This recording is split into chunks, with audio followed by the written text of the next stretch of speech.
संसाधनों का वर्गीकरण, क्लासिफिकेशन ऑफ रिसोर्सेज। यह भी एक महत्वपूर्ण प्रश्न है। बीए भाग द्वितीय के अंदर प्रथम प्रश्न पत्र में ये एक इम्पोर्टेंट क्वेश्चन है। मानव द्वारा प्रकृति में विद्यमान संसाधनों को अपने उपयोग में लेकर उद्देश्य पूर्ति को विकास का आधार माना जाता है। मनुष्य इनका दोहन प्राचीन काल से करता चला आ रहा है। अब संसाधनों का वर्गीकरण हमारे सामने जो ब्रांच डायग्राम है, शाखा चित्र है, इसमें हम देख सकते हैं। सबसे पहले इसमें है प्राप्ति के आधार पर संसाधनों का वर्गीकरण।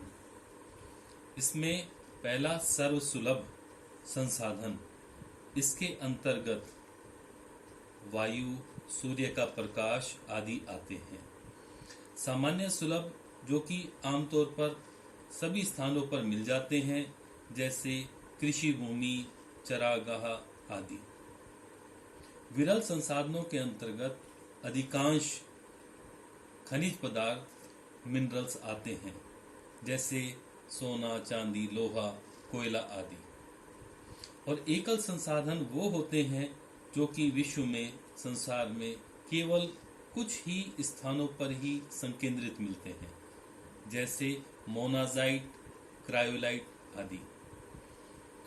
दूसरा वर्गीकरण नवीकरणीयता के आधार के ऊपर है। इसमें पहला है जो कि रिन्यूएबल रिसोर्स होते हैं। इसके अंतर्गत इनको पुनः उत्पादित किया जा सकता है, अर्थात ये असमाप्य होते हैं।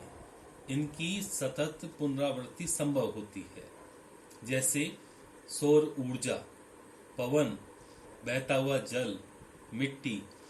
ये सभी नवीकरणीय संसाधन कहलाते हैं। अनवीकरणीय ये संसाधन जिनका एक बार दोहन करने के बाद में पुनः उसकी आपूर्ति संभव नहीं होती।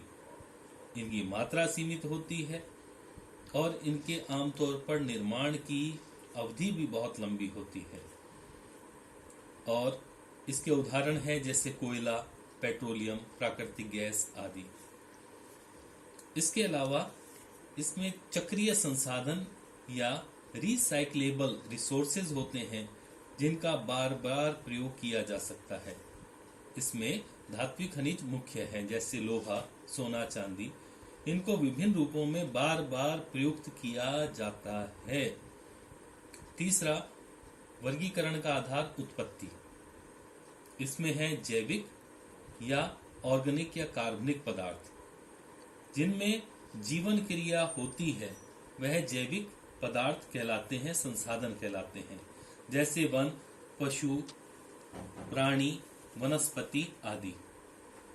दूसरे हैं अजैविक या अकार्बनिक संसाधन, जिनमें जीवन क्रिया नहीं होती और एक बार उपयोग लेने के उपरांत समाप्त प्राय हो जाते हैं। इसमें मुख्यतः जितने भी अकार्बनिक या अजैविक संसाधन होते हैं वे इसके अंतर्गत आते हैं।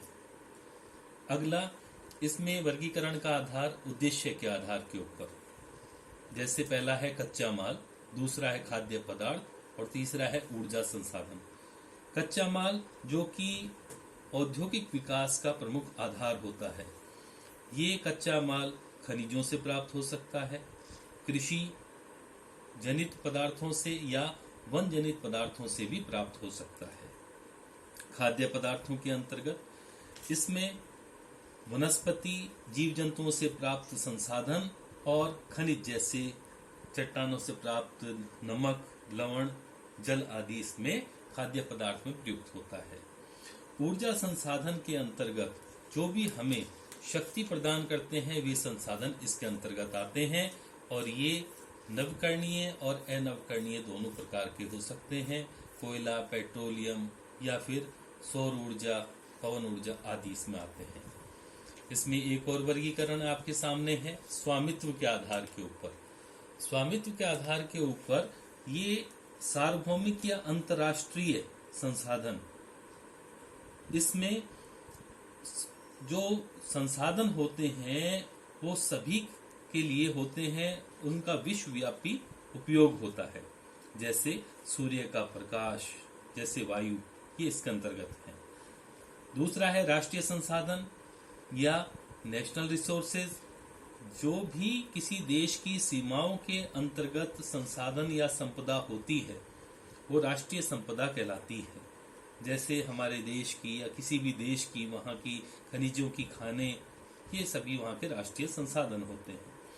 व्यक्तिगत संसाधन या इंडिविजुअल, ये किसी व्यक्ति की चल या अचल निजी संपत्ति होती हैं, ये व्यक्तिगत संसाधन कहलाती हैं।